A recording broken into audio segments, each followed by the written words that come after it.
who grows up in a situation where you don't think that discrimination is real until you get slammed with it in your face in maybe your mid-30s. But yeah, in my early teens and 20s, I really just didn't think it was a thing. And when I did start feeling that discrimination in male gender places, it wasn't until I was much older, but it was also once I was trying to compete more with the men. I feel like this is kind of like a testament to the fact that systemic, discrimination exists. The fact that we came in, it's fair game for everybody. And we were awoken by the treatment. Because we don't have a choice, right? Men can ignore this because they're men. But women, at some point in our lives, were like, I can no longer ignore that this is not happening. But if you sit down, and I do, on a daily basis, I'm sitting down with male owners of companies, and they say, I want women working for us. I want a diverse workforce. They're willing to change. They want to change. And you'd be surprised how many are ready. Welcome back to the podcast. Today, I have the pleasure of speaking to Priscilla Hansen Mahoney, founder of Blazing Trails Coaching, business coaching for people in the trades. We're going to talk all about this, especially because Priscilla has made a name for herself in a male-dominated industry, and she's got the stories for us. Priscilla, welcome to the podcast. I'm so happy you're here. I am so happy to be here. When I met you at the women's conference in Maine, I just felt an instant energy from you. I could not say no to you. You're like, come on down, hang out with me. And I am so glad that you did. It's quite a drive. So thank you for coming all the way down from Maine. Sure, no problem. To our wonderful studio in Wakefield, Massachusetts. It's beautiful. We call it our Boston studio, but we're in Wakefield. It's very nice. When I was at the conference, I am almost always like scouting for superhumans, for people who really strike a chord. And when I saw you speaking, I nudged the person next to me. I'm like, superhuman. Like, we need to get her. And I want everybody to hear your stories right in here. So why don't you tell everybody, what is it that you do right now and who you help right now? Sure, yeah. I work with companies that are skilled trades. So whether it's arborists or roofers or remodelers or HVAC, so they're in the skilled trades. It's my background. It's where I came from. Help them build a better business. I help them build teams and be profitable and enjoy what they're doing. And that's what I'm doing now. I have programs, whether I'm with them in the field, working with their leaders in the field, or whether I'm working with them in my office in South Portland. Okay, you need to help me out because we're going to get into your story. And I need to know what rutabagas are, because I hear that this is an important piece of the story. Yes, it's an important piece of this. It's a rutabaga. Thank you. Rutabaga. It's a yellow turnip, so that might be easier to pronounce. Yellow turnip. I can say yellow turnip. It's a root vegetable. Some people love them, and some people hate them. And they're usually on a Thanksgiving table or in a stew. But I grew up on a rutabaga farm in Falmouth, and we were the largest distributors of rutabaga in the Northeast. We distributed to Hannaford and Boston Market and all over. And my dad is really the person behind that. My grandfather wasn't a crop farmer. He had cows, dairy cows, but they grew the rutabaga to feed the cows. And then my father kind of took over and started growing the rutabaga for market. So that's really where that went. If there's one thing that I kind of got from your story when I heard it at the conference, is that your dad really saw something in you. I mean, he seems to have like started that entrepreneurial spirit inside of you. Can you tell me what it was like growing up with your dad and what were his lessons at the farm? Yeah, I mean, there's a lot, and everybody tells me I need to write a book, and I probably will. I always joke I have to wait until my family kicks off before I release a memoir, I know the feeling. So that the Thanksgiving Day table doesn't get uncomfortable. Right. My dad's 85. He is still farming. He is still doing his thing. My mom is 80. Still living in the same farmhouse that my father was literally born in. And but the lessons that he really pushed for us kids was that we needed to gain more skills than just what was at the farm, and would he have liked us to stay and continue to farm? I think he would have, but at the same time, he was very realistic in knowing that we needed to live our lives too. So he always encouraged us to find education. My mother was actually the real pusher of our education. To this day, she scolds me about my handwriting. She I don't think really moms ever stop doing yeah, that. because you sign with your finger on a pen pad, Right. and she's like, "No, that's just not your signature. You have such a." I'm like, "Ma, this is not my actual bank signature. This is not legal, So she really pushed the education. There were some nights that we were still during harvest. We'd be out in the shop, out in the barn, until like 10 o'clock at night, and my mom would come out and say, "Elwyn, you need to let them come in, do their homework." She really valued our education. And my father did too, but she really was the one who pushed the grades and pushed the education. So I went on, got a business degree. I did go on to more office centric jobs. I really wanted to work in a place that had air conditioning. Right. And that was like my only criteria of a career at the time, which is kind of bizarre because I don't even work in air conditioned places mostly now, but Yeah. but that was really he really wanted us to find our own thing. So One thing that I remember is that it wasn't really a thing for you that women are systemically discriminated against in the workplace. And I wanted to tell you, like, when I heard that you grew up really not thinking that that was a thing, that people would be discriminated against you just for being a woman.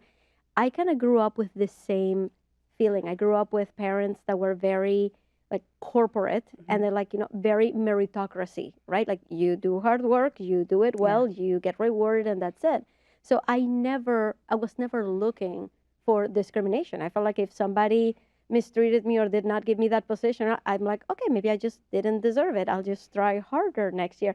So when I heard you say that, I'm like, yeah, that's kind of how I felt too. Can you tell us what your experience was like? Yeah, and it's so funny because I knew I would.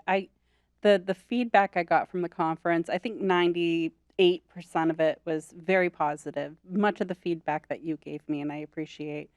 But there were some women in my audience that did not like what I had to say, and that's fine. I fully went into that conference knowing that I think I even opened with, I am not an expert on gender studies. Mm-hmm. I have not faced the issues that many women have faced. And so I'm just telling my story, my viewpoint. But yeah, in my early teens and 20s, and probably into my mid 20s, I really just didn't think it was a thing. My father always treated every woman on the farm as equal. In fact, I think he treated my sister and I like boys. Mm-hmm. We were one of the boys.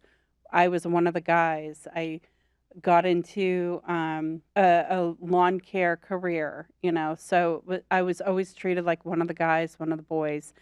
I didn't realize at the time that itself is gender discrimination. I wasn't even really treated as my own gender, which Right. in a way is really kind of discriminating against me and my strengths and what I brought to the table. So, yeah, I really, and I have to full on tell you, Nina, I was really nervous about giving that talk. I kind of put my hat in the ring on a dare from a friend of mine. Huh. She's like, "Oh, you got to speak at the women's conference." I'm like, they don't want to hear from me. And I put the request for a presenter, and I was really amazed that one, I was so fully accepted. Two, they had me actually do my presentation twice, which, during the lunch block. So I had to do my presentation back to back, or I got to. So I was really kind of amazed that this was a topic. This is a thing. And it was really great to share my side of the story, because I don't think my side of the story gets shared an awful lot, but I think a lot of us have that story, like you were saying. And I have to say that, just to put this on the table, Priscilla and I are not saying that discrimination doesn't No, exist. not at all. We're not saying that systemic discrimination doesn't exist. We're talking like we grew up not being told from the start, hey, the deck is stacked against you and you're going to Right. be fighting against that. So we were looking at situations differently. Didn't mean that we were not being actively discriminated against. We were not looking for it. So we saw it differently. And I'm really curious about what is it that you said that 2% of the women did not like what you had to say. What was their beef with it? What did they not like? The feedback was extremely fair. Like when I read their feedback, I was like, oh, yeah, that's dead on, girl. You're absolutely right. Mostly that I did not have the same experiences that they had. Right. And that I was not speaking from their point of view. And therefore, True. they could not relate, and therefore, they felt maybe I was unrelatable.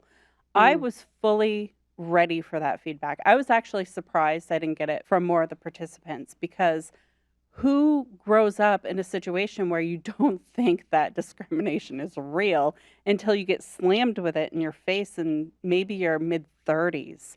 And so I was ready for that response. And when I did start feeling that discrimination in male gender places, it wasn't until I was much older, but it was also once I was trying to compete more with the men. Mm-hmm. At the time when in my 20s, I was just working alongside them. Right. We weren't competing. I wasn't taking their job. I wasn't trying to be their boss. I wasn't trying to go for leadership positions at that time. But when I got into my 30s, that's when I started to compete, and I started to excel, and I started to grow, and I started to threaten a lot of men around me because I started to become their competitor rather than working beside them. That's what So started to make a difference. that's when I was like, oh, maybe what I'm hearing from other women is really true.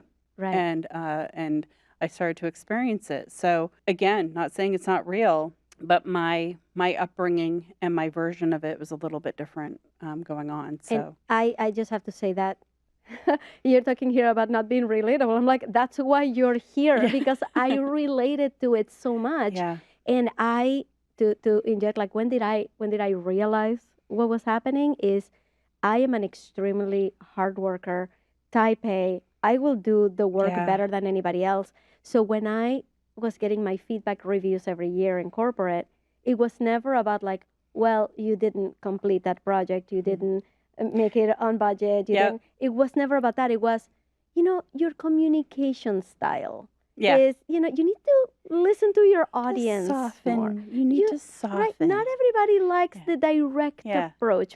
So, to tell you the truth, I became an amazing communicator based on that feedback. Because I'm like, oh, okay, I need to change that, right? Yeah. So, yeah. but when you get that year after year after year, seeing how successful you are, you're like, wait a minute. Right. Like this doesn't sound right anymore. This sounds like I'm being punked here. Like, Yeah, and the thing too, maybe you and I are cut from the same cloth too. When I got the feedback, I absorbed it. I thought, "Oh yeah, you're right. I need to be better. I need to be better. I need to Right. be better." And I don't know when you start getting tired of working on yourself, but you do. There's a Right. point where you're just like, I have been on this self-improvement journey for so long. When do people start accepting me for who I am? Right. When do I get to stop improvement constantly? And then when you start comparing your notes between, your male colleagues and yourself, and you're like, why are they getting promoted? Why are they getting branch manager and I'm still, sitting? Why am I doing their job for them? And you start saying, okay, it's obviously, there's nothing more I need to improve. I need to improve my environment. So we try that tact for a while. I'm just going to move out of this environment and go to a different environment. And there, surely I will get treated. And then you realize, no, that environment is either worse or the same. And you start realizing, well, maybe it's not me. Right. And that's when you start realizing, holy cow, I've been working so hard for all this self-improvement, which I'm glad I did, because I learned some pretty cool stuff. But at the same time, It's like, oh, so we realized it like, much later in life. Yeah. What was actually happening around us. Yeah. So late bloomer, I guess. I don't know. Right? But I guess it really speaks to when people say, and this is actually mostly men say this, that when women talk about discrimination, it's like the more we talk about it, the more we're like making it happen. Right. Like You're bringing it here. You're making a deal out of something that it's not really a thing. Yeah. We treat everybody fairly, right? So I feel like this is kind of like a testament to the fact that that systemic, discrimination exists. The fact that we came in, okay, it's fair game for everybody, and we were awoken by the treatment. You're right, because we don't have a choice, right? Men can ignore this because they're men, but women at some point in our lives, we don't get to not be women. There's a point in our lives where like I can no longer ignore that this is not happening, and I can no longer ignore the fact that these 20-year-olds coming into male-dominated fields are struggling. They're having a hard time. Also, social media has opened me up to so much ugliness of the comments section. There was our governor from Maine, Janet Mills, back in May of this year, signed a declaration that, was going to help women in construction and open up opportunities through grants. And DEI was a tiny, tiny, tiny little piece of it. Mostly it was education, training, opportunities, job creation, also making sure that the construction field is safe for women to work in. In other words, making sure that they have the proper fitting PPE, making sure that they have the proper tools that fit them. And the comments section just would not let the fact that, oh, now we're going to let unskilled women, unskilled. That's the assumption. That's the assumption. And it, for me, I wanted to beat every person up in the comment section, but I also realized that my voice was just going into a void. It wasn't going anywhere. And what we need to do, once again, ladies, and this is where I got the negative feedback, we have to prove them wrong. And aren't we tired of doing that? But, it really is the shift that needs to be made. Not only are we proving them wrong, but we're also having conversations, one-to-one conversations. Do not try to have these conversations on social media. It goes into the void. But if you sit down, and I do, on a daily basis, I'm sitting down with male owners of companies, and they say, I want women working for us. I want a diverse workforce. I want to open up to this and tell me how. When we point out certain things that are either lacking in the field or conversations I'm overhearing, they're willing to change. They want to change, but we cannot do this like in a mass effort. It has to be a one-to-one conversation, and you'd be surprised how many are ready. And also, I've pointed out sometimes the mansplaining thing in a boardroom or in a conference room, they're just trying to help. They think they're being helpful. And when we show them it's not helpful, you need to let somebody either speak, or even if they're speaking and you're like, oh, I don't like the way they said it, just zip it. Can you please tell that story that you shared on stage? Yeah. So I became the president of a very male-dominated industry, which, believe it or not, consulting is very male-dominated. And so I became president of an organization. I was their first female president ever. So they had founded in 1985. So the first female president in 40 years. I watched it play out where we had, of course, once I became president, suddenly we had more females joining the board, which is, it used to be like there was like one female on the board, and guess what role she played? Secretary or treasurer, some sort of administrative role. When I became the president, suddenly we had more females on the board, which is a great thing. That's how it works. It's a wonderful thing. You open up the door. And she stood and presented an idea. It was a great idea. And then, Bob to the left was like, hey, I just want to make sure I understand this idea. He reiterated the idea.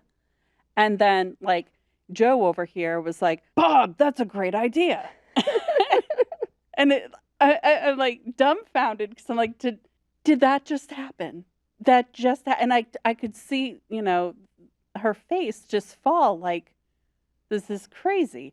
So as president, I had the opportunity to pass the ball back to her and say, Madam Secretary, can you please make sure that we capture Catherine's idea? Catherine, was that exactly the way you wanted to phrase it? Would you like to phrase it again to capture it in the minutes? So push it back, and that was one of the encouragements I wanted to give to the audience was push it back. Make sure that we are, and also I've told that story to rooms full of men. I very rarely have an all-female audience, so no pressure that day, right? But usually I'm speaking to rooms of men. I tell that same story, and I say to them, A, be aware that happens. Don't be Joe, and push it back if you see it. If you're the president sitting there and you see that happen, push it back and make sure that whoever brought that idea to the table, that they're getting credit, and it doesn't necessarily need to be women. I also find it's usually a power play.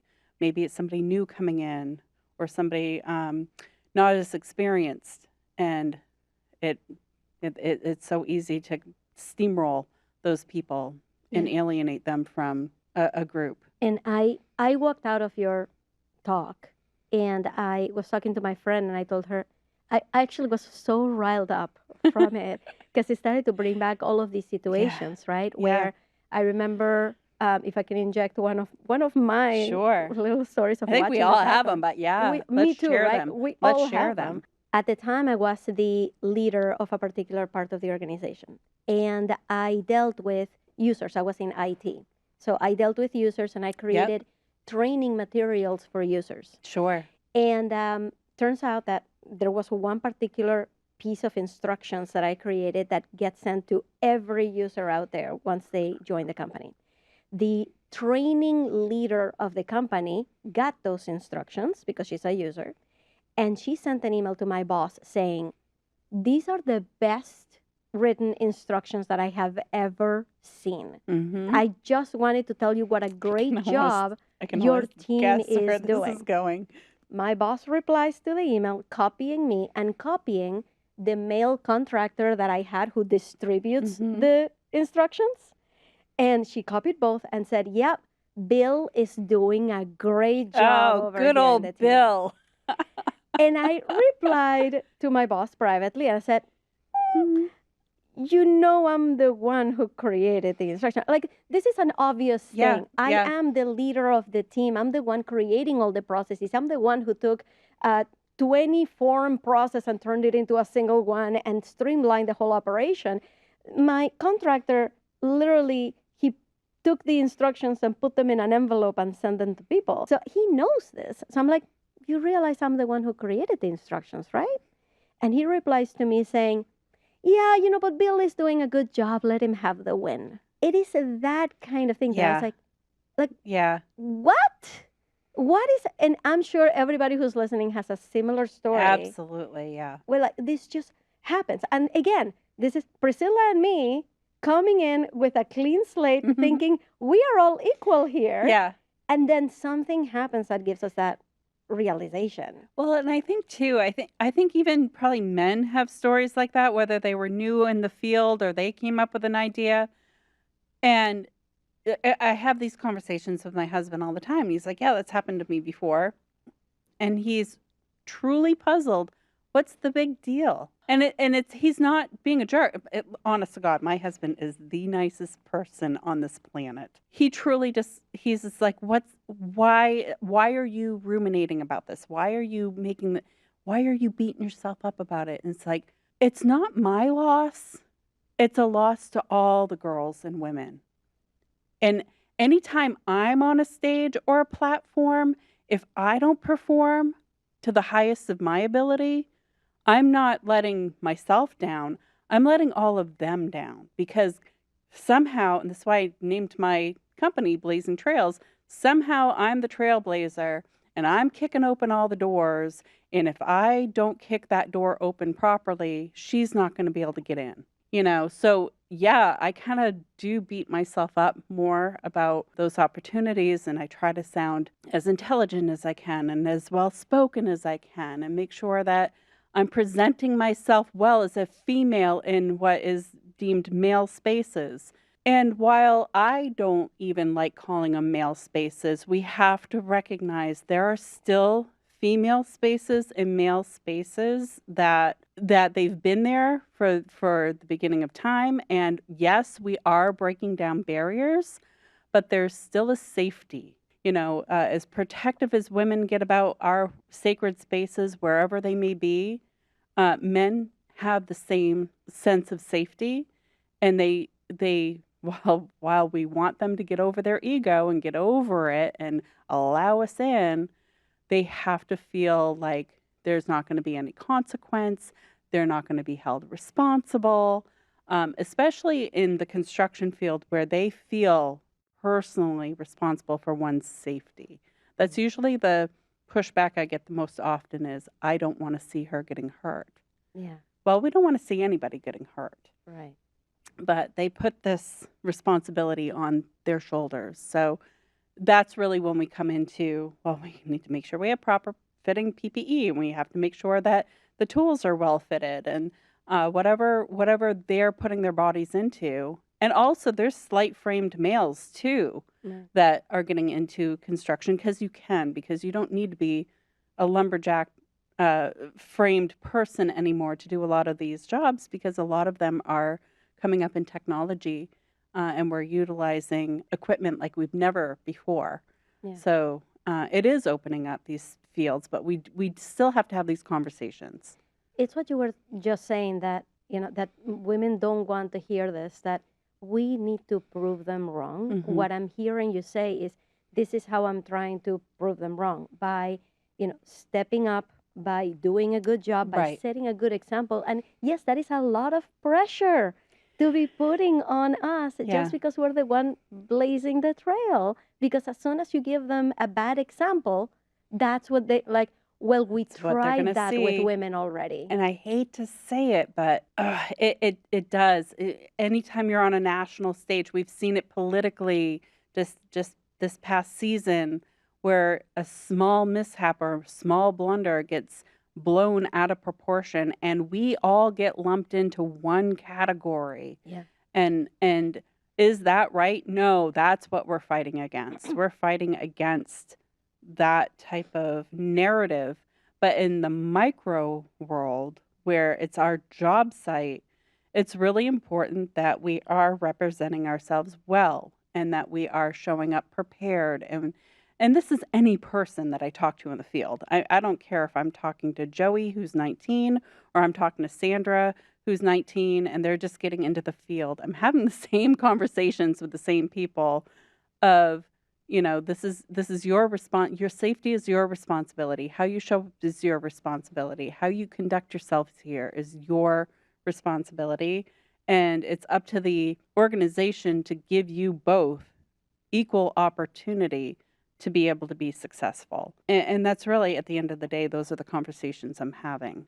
Women put their own pressure on themselves, and I do it too, of, I'm not just representing myself in this room. I'm representing all of you.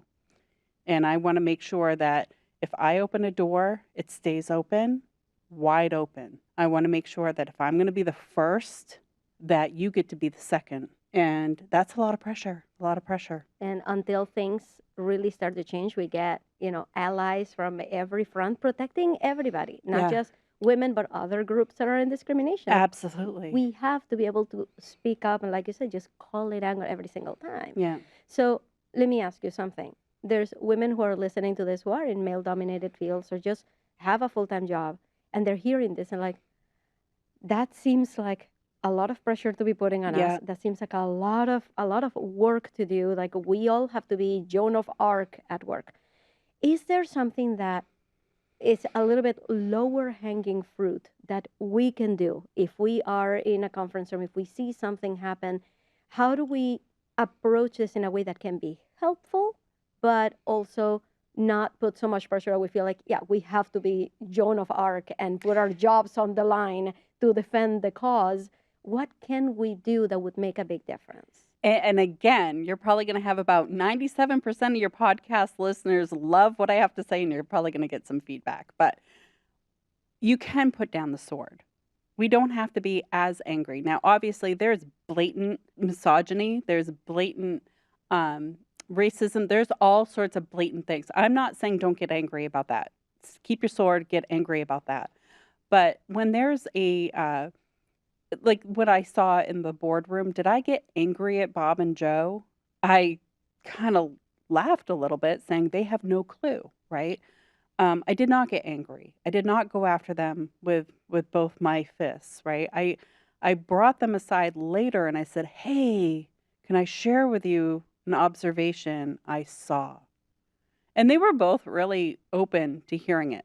Now, if they push back and they were like, "Oh, I don't know what's such a big deal," da, da, da, they're not worth your time. They're not they're not going to change. They're not open to feedback. If you need to escalate things beyond that because they're not listening to you, that's when you can put up your dukes. But most people misspeak unless you're a sociopath. You don't say, "I'm just going to make every girl's and every woman on my team's life miserable today." They do it because they're ignorant and they haven't been trained not to. They haven't been trained to keep their ears open. They haven't been trained to have a different conversation. And so if you feel that you have the power to do those things on a sidebar, "Hey, can I share an observation with you? Hey, are you open to some feedback?" And if that person says, "Yeah, I'm willing to listen," great. You've got a great team member. If you don't have a great team member, you might want to rethink your team, right? But most people, when you approach it that way, they're ready and willing to help. Other things that women can do is we can mentor each other. You can be a mentor for the new girls and women coming in. And you can also be, open doors and be a sponsor. So I mentioned on stage, I have a couple sponsors in my life who have not only mentored me, but they have actively stepped out of their way to look for opportunities to help me shine and placed me in a role of, expert in the contracting field where I wouldn't have had that platform or that opportunity without them doing that. So, we don't have to go into battle. We can just look for more opportunities to have conversations, more opportunities to educate. And if you're working with those folks who say, "I don't know what the big deal is," or "Oh, you're being too sensitive," and they try to gaslight the crap out of you, they're not an ideal team member. Mm-hmm. So if you're in a position where you're switching them out, switch them out. If you're in a position where you can do nothing about that, have your voice heard. And if you need to leave, leave. There's so many places out there who are ready and willing to hear you in your voice. You just need to make sure that you're on the right team and you're making your voice heard. And one thing that I do want to say completely out loud for that 3%, right? I'm predicting my 3% of comments, is that we're here talking about what we can do. Correct. Right? We're here talking about what can we control in our environment, in the conversations, how do we bring this up? But I just want to put on the table that when somebody else is the perpetrator, right? I don't want to ignore that. I don't want to ignore the fact and take the accountability away from anybody who discriminates, whether it's out of ignorance or because this is just just the way they are, just they were brought up. They are doing something wrong. Yeah. And I want to say that out loud. This is not about women. We do this all the time, even in our relationships.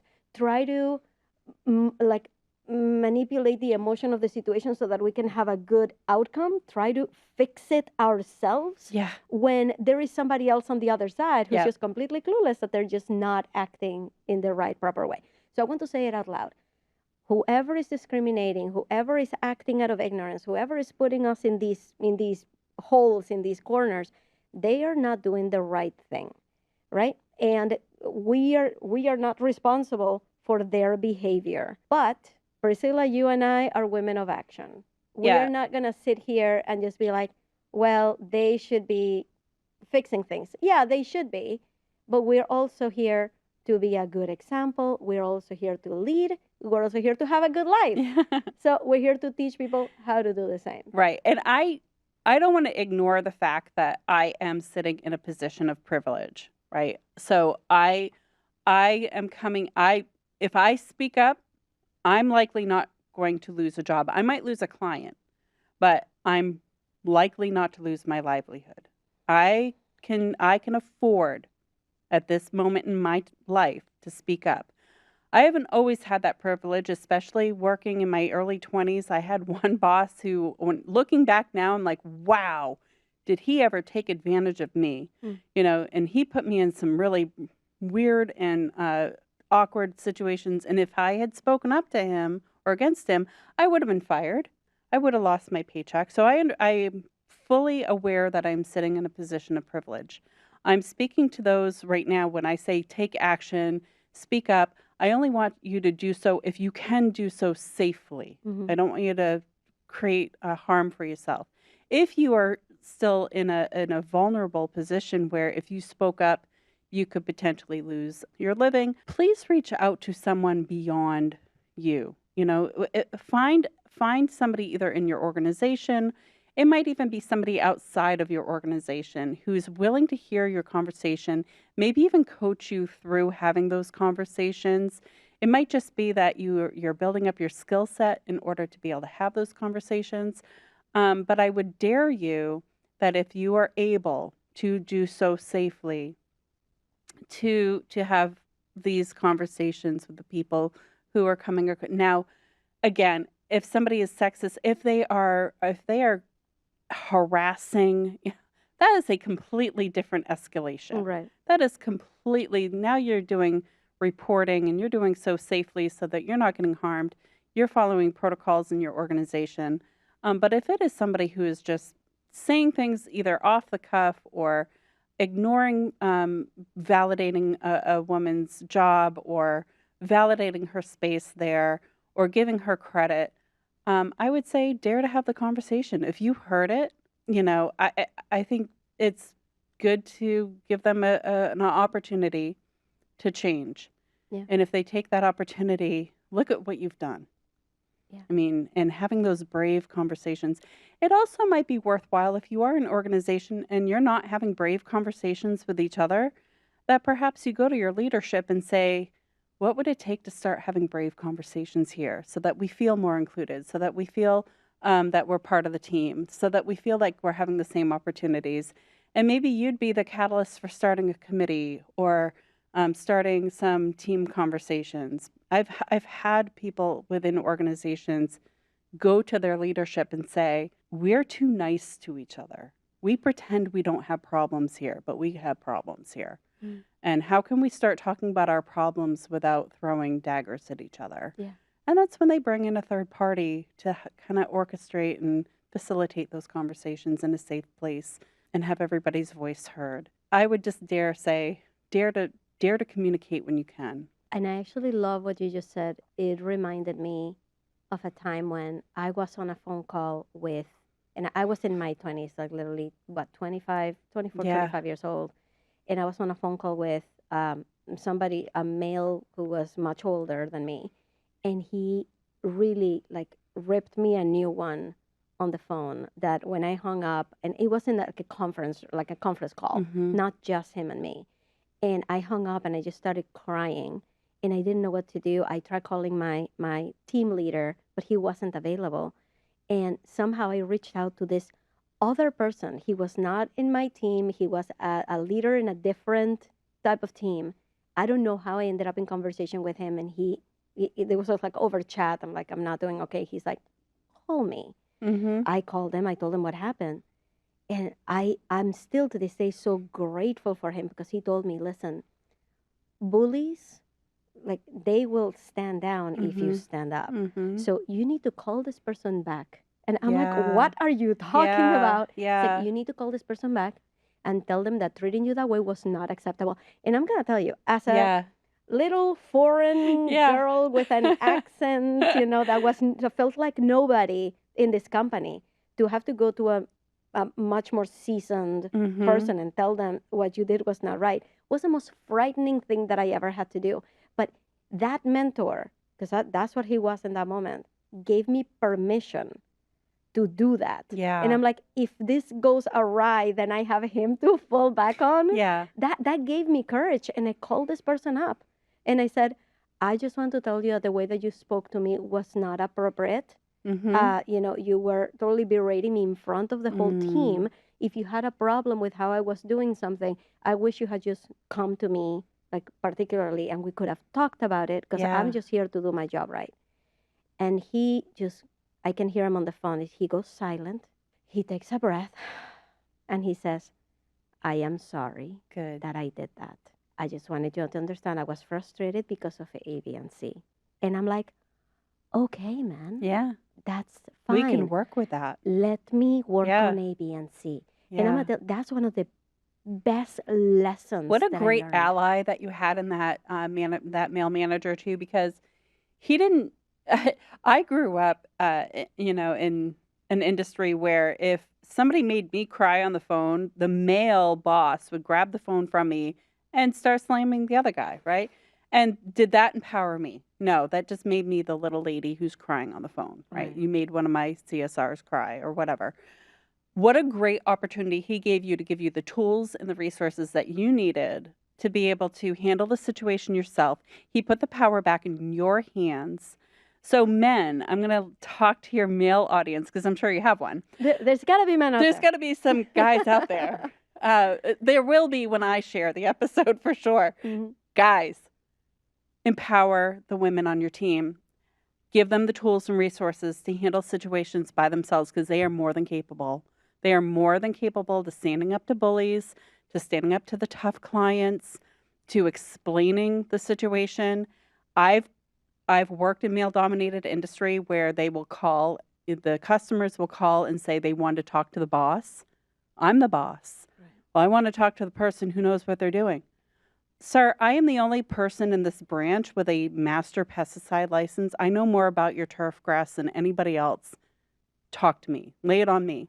But there were some men who, if they got a hold of my female customer service reps, they would just treat them like oh, honey, you don't have a brain in your head. Let me talk to the person in charge, right? That would infuriate me so much. And it would infuriate me more if they handed the phone to the branch manager who then rescued them. So I'm not saying there's not difficult clients that need to be escalated, but certainly don't take the pressure off them. And like you said, the bullies, you stand up to them, they will back down. I don't appreciate the way you're talking to me. I don't appreciate the way you're yelling at me. I don't. We're not going to do that here. Right. That's not how we handle things. And I'm gonna share this with you, with everybody, because it really paints a picture here. I don't know if you ever heard about this.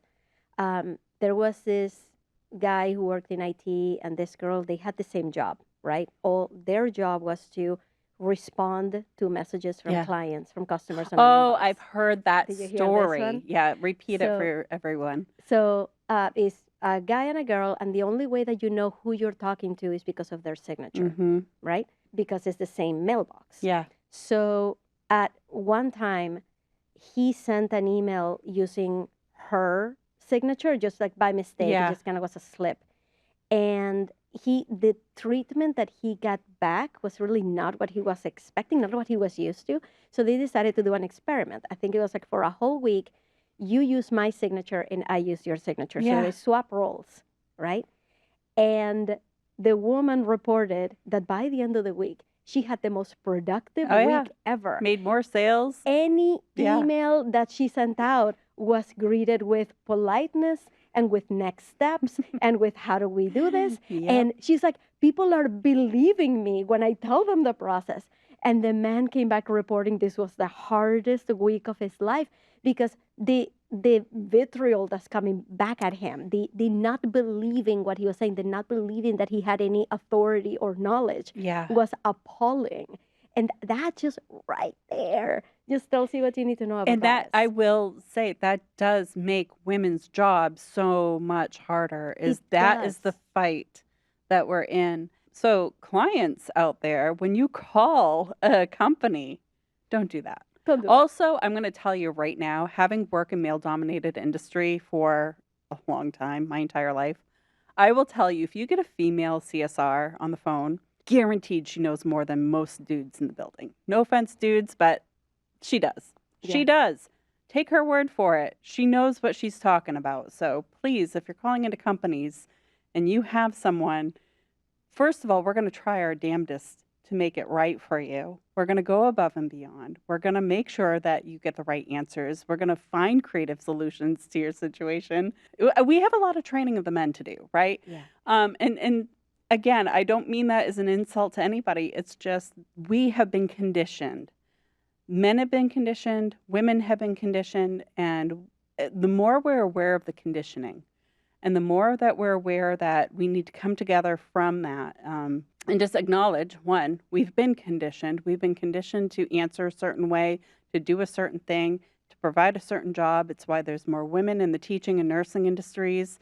That's why there's more men in the construction and trades industries, because we've been conditioned. It's not because men are better at one job or another. It's because of the conditioning. And way back in the day, before it was really, before there was a lot of technology to remove a lot of the heavy lifting of a lot of construction type jobs, yeah, it was very difficult for a person with a slighter bodied frame to be able to physically do these jobs. Yeah. I will say that is becoming less and less and less an issue as technology marches on. So now how do we work together? Because we make up half the workforce. We're going to continue to make up half the workforce.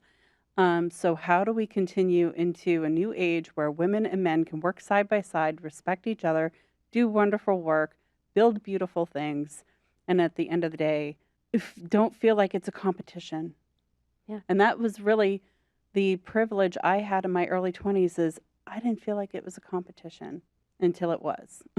Thank you so much for sharing all of this with us. I do want to have the opportunity to talk about what you do now, which is helping these companies in a male-dominated field with business coaching. Can you tell us a little bit more about your work? I would love to talk more about that. There's a lot of aspects that I do provide. One is one-to-one coaching where I'm working with business owners, whether they are a team of one, they are doing their entire operation themselves, and typically they are ready to hire, but they are not ready. They haven't done that yet, and they're wondering how do they do that.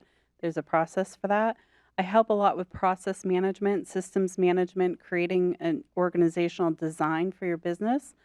And I also work with teams in a program I call Boots on the Ground, where I'm physically with your teams doing leadership and communication training, overhearing those conversations, because it doesn't do a lot of good for me to come up with a business strategy in the ivory tower of my office, which is in a basement in South Portland, without seeing the effect of that business strategy in the field. So those are the two types of coaching and consulting that I provide. But I also want to talk a little bit about the workforce development programs that are available. There is a grant in Maine. If you are a Maine employer, you can get a $1,200 funding for any type of training through the Harold Alfond Foundation, which is being offered through the community colleges. $1,200 per employee with an employer match. And also New Hampshire has their own workforce development grant, as I am sure Massachusetts does as well. So my encouragement to you, if you're living in any state, is to look into your Department of Labor and see if there's any workforce development grants available, because you can certainly utilize that to have the conversations that we're having today about communication and brave conversations and team agreements and safe workplaces and diversifying your workforce, because we're going to need to. We don't have enough people to be able to continue to provide the work that we need to provide to meet the demand that is being placed upon our industry. So, we really need to open up our gates for anybody to be able to come in and work in the trades. Yeah, for sure. And I'm so glad that you're there helping them with the business development and with the leadership and all of this communication, because it's a doozy and you don't realize how much it's affecting you until it really starts affecting you. And then it's really hard to trace back what the root is. Let's just work with Priscilla right now and just fix the processes and the communication right now. I have just 2 more questions for you. Sure. What do you think is the biggest misconception that people have of you as a successful business coach in the trades, having been in a male-dominated Wow, you environment? saved that question till last? Holy smokes, misconception of me, woman in the trade. So I think that it truly is, if you're going by looks only, here I come in, gray-haired, short little lady coming into the field. That's usually a misconception of what knowledge I possess, because I'm schmifty now. So, getting into those decades of, I guess these are called wisdom highlights now, Yeah, the that's gray what they hairs, are. wisdom highlights. So just being able to come in and be that supportive person. And the misconceptions are too that, because I work in male-dominated industry, that I'm not aware of the situations that are going on with women, with other gender biases, with people of color. I live in Maine, and I want people to know that we are opening up the doors. We are really working hard to make sure that people feel safe. It's one of my top core values is safety, and people feel respected, and they can make. I would like to tell the young people listening, you can make a darn good living in the trades and the skilled trades. So I wish I had started out there, and you can make a really nice paycheck and a nice living for yourself, usually student debt free, getting into a skilled trade. And the final question is, if everybody who's listening who has had these situations happening, or they may be in a situation at work that they can totally relate to our conversation, if they had to do one thing in the next 24 hours to make that situation better, what do you think that thing should be? Have a brave conversation. So if you are in a situation where you're feeling that you're not getting credit for your work, or that you are being left behind when it comes to promotion or elevating into your field, if you're afraid that you're not being respected equally, dare to have a conversation. And you might find that your fears are true, and you might just not be in the right place for you. And if you are able to, move from that, but at least you'd know, and also you might, like your conversation with that manager that day, you might find yourself a heck of an ally who can help you open those doors, because some of those doors are damn heavy, and they're hard to boost open. So have some brave conversations. And reach out for help. Reach out. Thank you so much for Thank having this. This you, was amazing. Ina. I feel like I relived your talk on stage, and I'm so thrilled that everybody gets to hear it now. So where can people go and find you and follow you? Yeah, I'm easy to find, blazingtrailscoaching.com. You can find me on Instagram.